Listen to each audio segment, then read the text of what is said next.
Hi, we're live on tonight's podcast. Hopefully, we won't get cut off again like we did last week.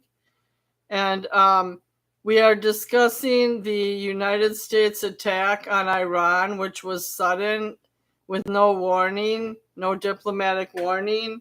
And Congress was emailed within 12 hours after it happened.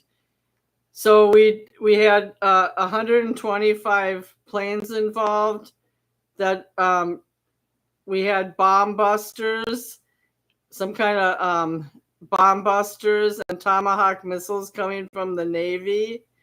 And they targeted 3 nuclear facilities in the nation of Iran with the idea that they felt our country as well as Israel felt threatened by the progress Iran has made with their nuclear capability, however inflated or non-inflated that information was. And the only protest I have against this is that was not the plan. We were going to sit down at a table with Iran and discuss it before these preemptive strikes.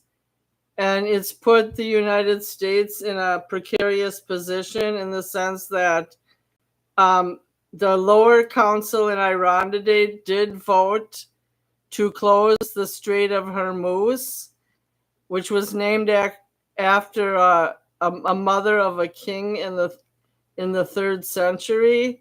Her name was, I think, Ifana Hermuz. And they've never closed it before. I did a little research. There was word that they did briefly close it in the 1980s during the Iran-Iraq War, but I found that not to be true. However, could raise the barrel of crude oil to $100 a barrel, which would only actually drive up the price in the U.S. by $1. So that's actually really not that bad. But considering all the other economic stressors our country's gone through in the last 6 months, it could be bad for some families. And I was going to play a clip, but I'm going to wait till Suzette participates first. Suzette, how do you feel about this sudden raid in Iran without any warning? Iran didn't even have a notification on their defense monitoring system that our planes were there. Well, I think it had actually been in the works before there, and it wasn't explained to the American people or anybody else because you don't want to tell people, when they're going to strike and how hard they're going to strike or what locations they're going to strike because, you just don't do that ahead of time, So it was kept secret on the down low, and I'm actually surprised it wasn't leaked because those things always leak, it seems like. But, so I think that was the reason for you don't want to tell your enemy when you're coming. Well, I do have a comment about the War Powers Act.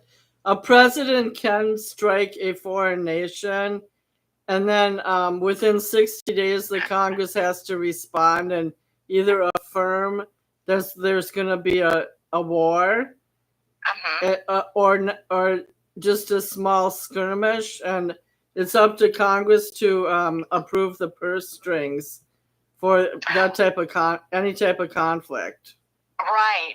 And it seems like presidents these days don't use that. I mean, you have Barack Obama had basically took out Libya, and they're in a complete disarray with being taken over by, basically terrorists, and they're running everything and putting the people there into slavery.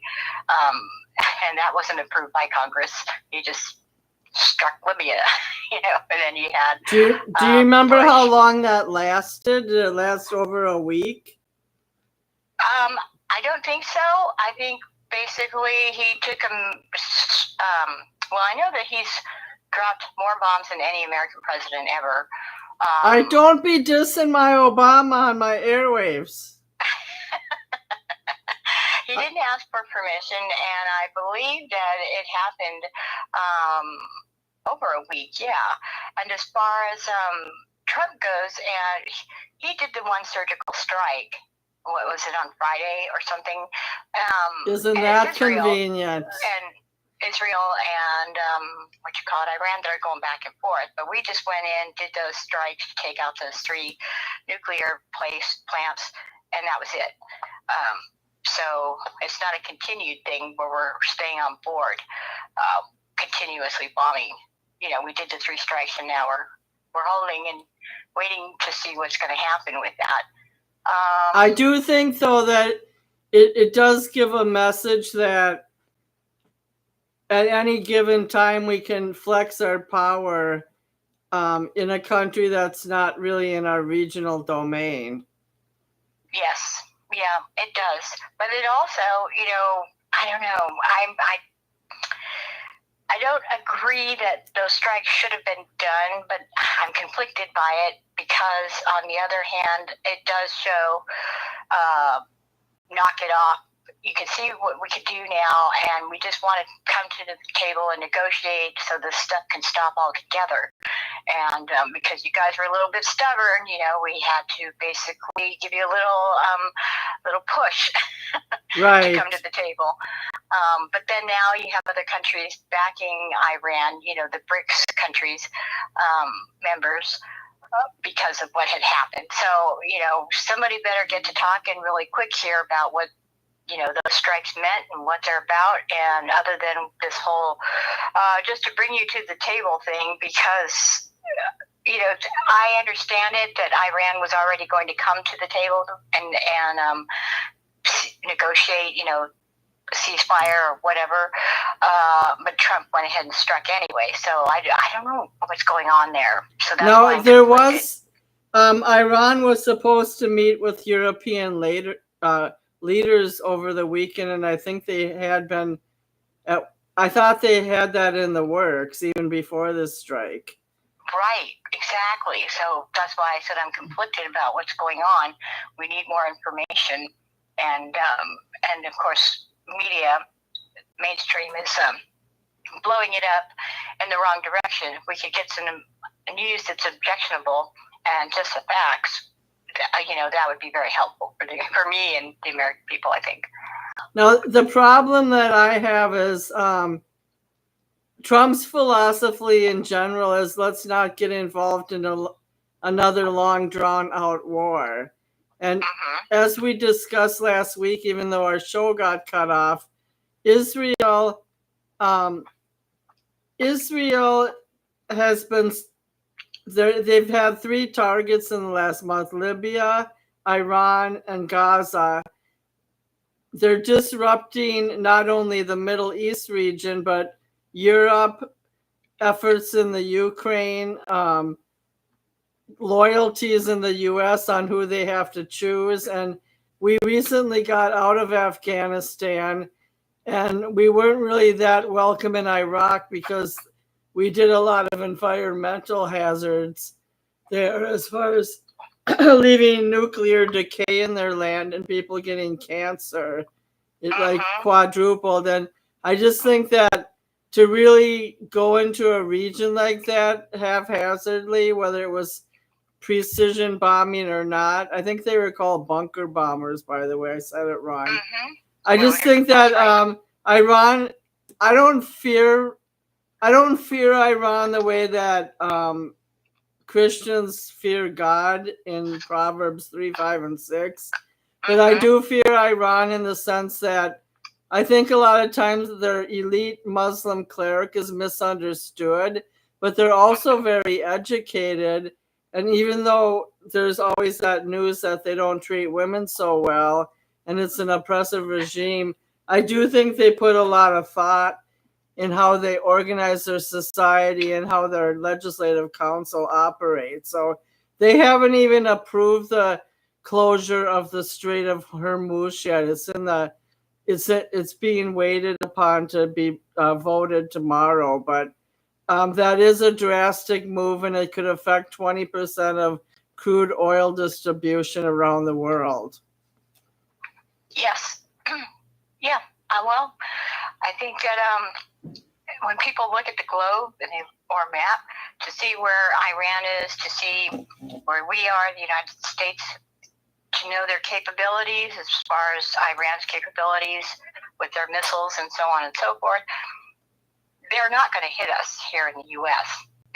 The capabilities that they have are not enough to reach the U.S., first of all. So this whole thing about nuclear weapons, now I realize that the nuclear fallout, could still reach us because of the winds and how long it hangs in the air. But nevertheless, if Iran is going to push a button, well, goodbye to everybody. I would hope and I believe that they're not dumb enough to do that. I don't think any country is willing to sacrifice humanity, the entire earth, not considering the environment, of course, but the environment actually afterwards will continue to poison the air and whatever lives in it. So, yeah. Yeah, but you know what? I heard they did say that one of the, I don't think it was an Iranian official, but Iranian people said that they have sleeper cells here and they could do terrorist acts to our people through their ties here. Through their own secret organization, like the same way Russia has plants here, etc. But the thing is that why do countries that have nuclear capability, they're always dissing countries that are about to get it? Like they were afraid Pakistan would get it, and then Pakistan got it. And by the way, Pakistan borders Iran on one side. And then the other border on Pakistan is India, and they've had a lot of recent conflict. So I was looking at the geographical conflicts of that area. They got Iraq on one side, they have Azerbaijan to the north, they have Turkmenistan to the northeast, and then they have Pakistan, who's had major recent conflict with India. So I just think it's too far out of the region. Like Israel was really off base when they did that initially. They never tried to negotiate with Iran either. And I'm very frustrated. I'm very frustrated with Israel right now, even though I support Jewish people and Jewish causes, but it's hard for me to support Netanyahu. He's like Woody Harrelson and Natural Born Killers. Like he kills people left and right. Yes, absolutely. And your last show that we had last week, we talked about that. I mentioned that as far as Israel taking it upon themselves to continue to push to claim more territory with the intention and the forethought of the Americas or the United States backing them up, that they could just keep moving along, and then if somebody gets in their way, then they're like, hey, we can't handle it. We're all, we're just a small little country, and they're picking on us, they're firing missiles, and it's like, well, yeah, you fired missiles first, and it's like, hello, you can't keep doing that and thinking that we're going to bail you out, And Israel has had direct retribution. Iran has struck back in their country. And exactly. Is that what and now they're hurting. Yeah. So they're looking to the U.S. to come and hurt Iran because Iran hurt them after Israel had struck first. I was like, what's going on? Uranium. They're worried about nuclear weapons that will injure their nation, but yet they're creating circumstances that they're being attacked because of their behaviors. Exactly. And you know what? Countries that do have nuclear capabilities understand that responsibility. And Iran has been quiet. North Korea has been quiet. Everybody's been minding their own business. And, as far as the nuclear capability, who are we to go around telling countries, you can have it, you can't have it, you can have it, you can't have it. And then they're vulnerable to attacks like Iran is from Israel, and they're not expected to retaliate. Hello. They are a sovereign nation, and there's a lot of dark I wouldn't, you know, Iran is a highly misunderstood country.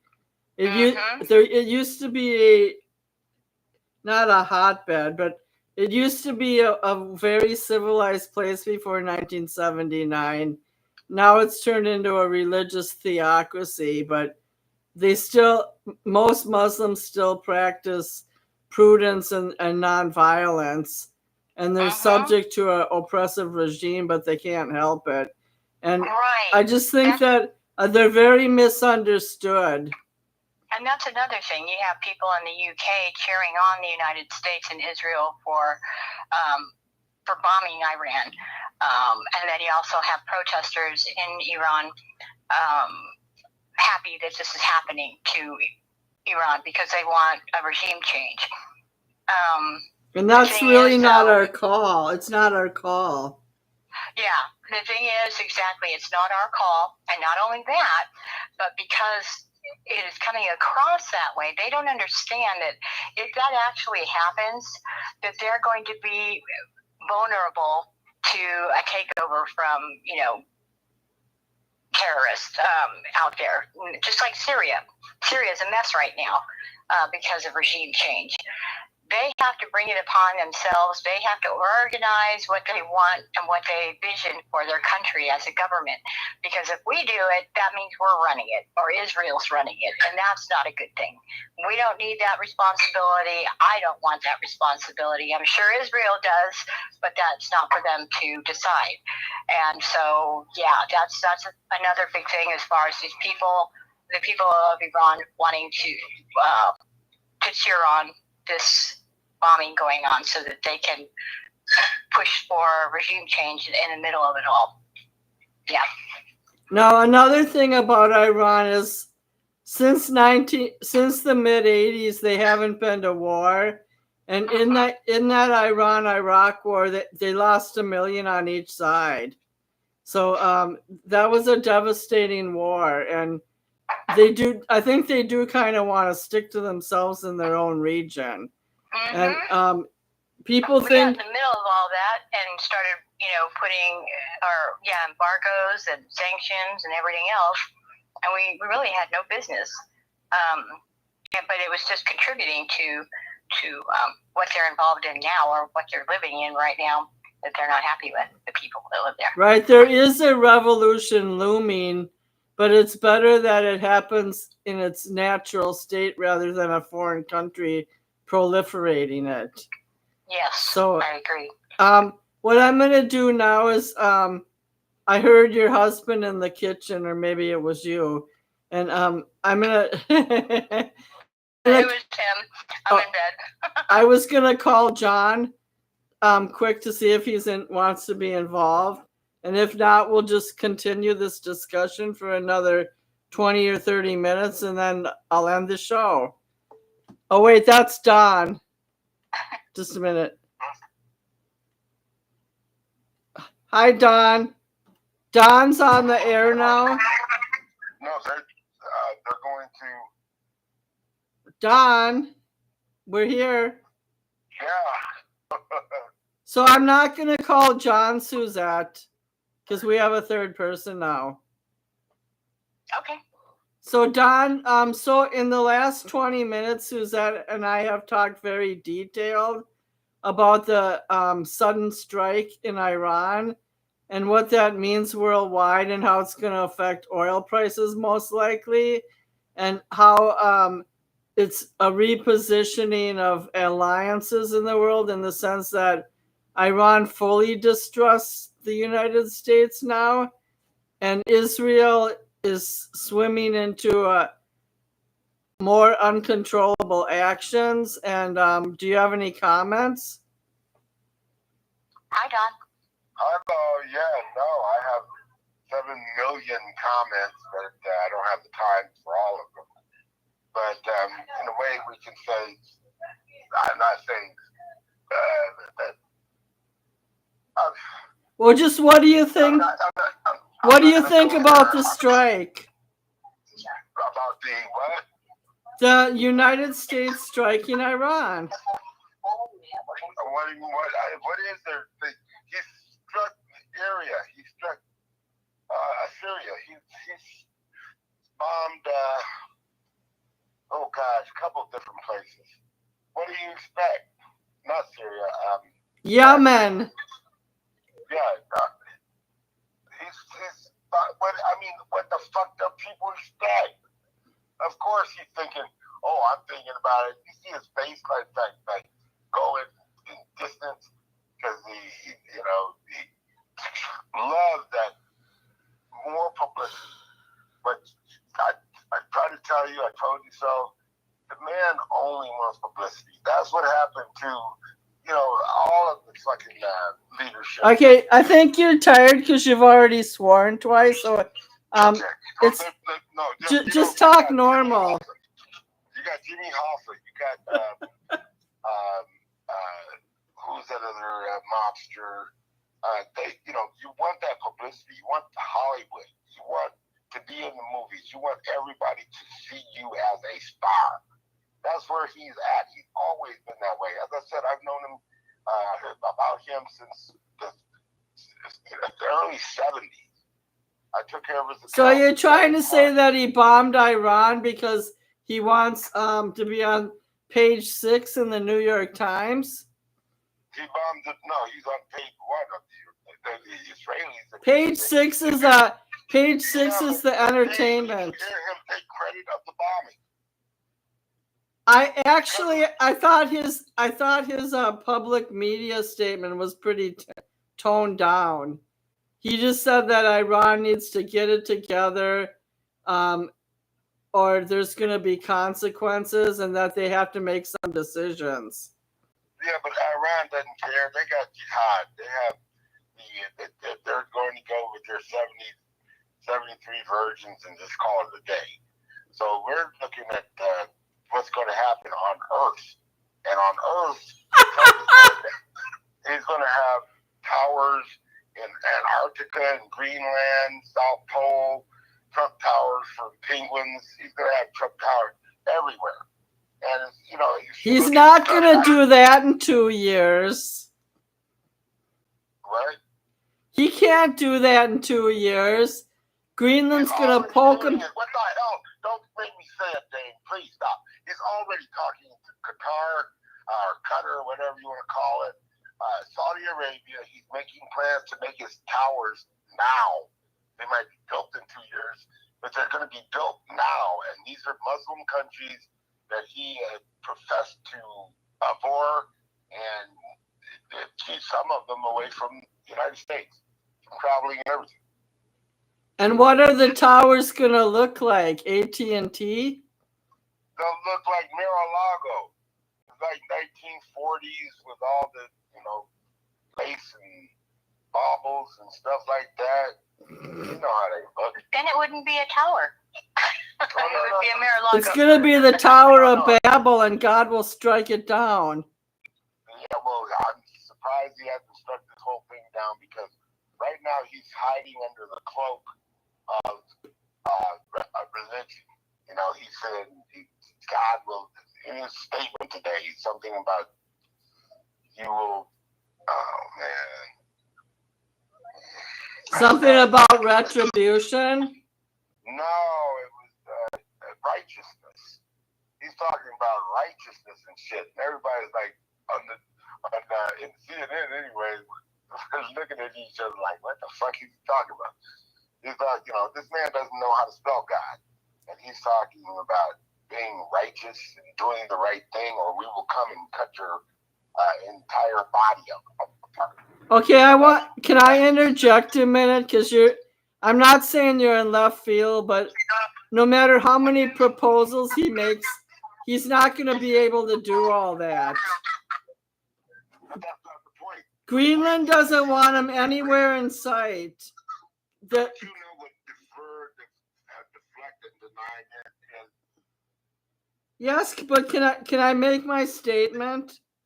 Go ahead. In Genesis 9 today, I was listening to Bible Gateway. There's more than one passage about this. God said, any person who strikes down a man, which is an entity made in my image, if you kill by the blood, you will die by the blood. That now I know that. Oh shoot, John's calling in. Hold on, just a minute. So John, well, let me finish. Let me finish. John is on the air, you guys. I had to merge him. So Hi, John. Hello.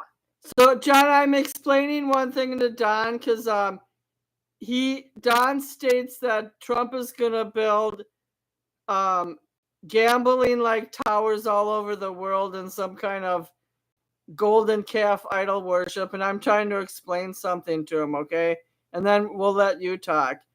So in Genesis 9 it says technically no one is allowed to kill another man. Now in the Bible, if you read 1 Samuel, 1st and 2nd Kings, there's many times where God allows Israel to go to battle and defeat their enemies. But I think on an individual basis, God does not favor death by man-to-man combat. So we're talking about an international Middle Eastern conflict. I do agree with Don that Trump seems to have a habit now. If there's an international conflict, he'll go, like he struck Yemen because Yemen was about to hit Saudi Arabia during a track race. He does go in there and like attack in a military fashion suddenly. However, in the bigger picture, meaning a one-term president is not going to be able to muscle himself all over the world and create a Mar-a-Lago in Gaza. So that's all I have to say. Someone can go. Hello? John? I'm just listening to see what the feel is of the group. Okay, well, we already just... You're feeling up the group now. Okay, John, stop. Yes. Well, I'm an equal opportunity. What? Go ahead. All right. But I was just down in Sacramento this weekend. So, playing I am familiar. with the grandkids. What's that? I am familiar with that area. San Capistrano. Yeah, that's where San Juan it's Capistrano. Yep. I actually bought a condo there, if you can believe it, for like a week, and it was in the middle of all the bubble stuff. And I bought it, but then when I got into the contract of it, it was misrepresented. We bought it at an auction, and I was actually going to have me and my mom live there, and in the middle of it all, the problem was it didn't have carpet. And the deal was the bank would finance it because they said, well, it has to have it has to be fully functional for us. And we're like, it has floors, but it has to have, because it was originally with carpet. So we asked to see the place, to inspect it, and said, okay. So they got a key that got in there, and they gave me a key to it. And then I went and found some carpet that some people had thrown out. We go sneak back in. We put carpet down there. We have someone come out to re-inspect it,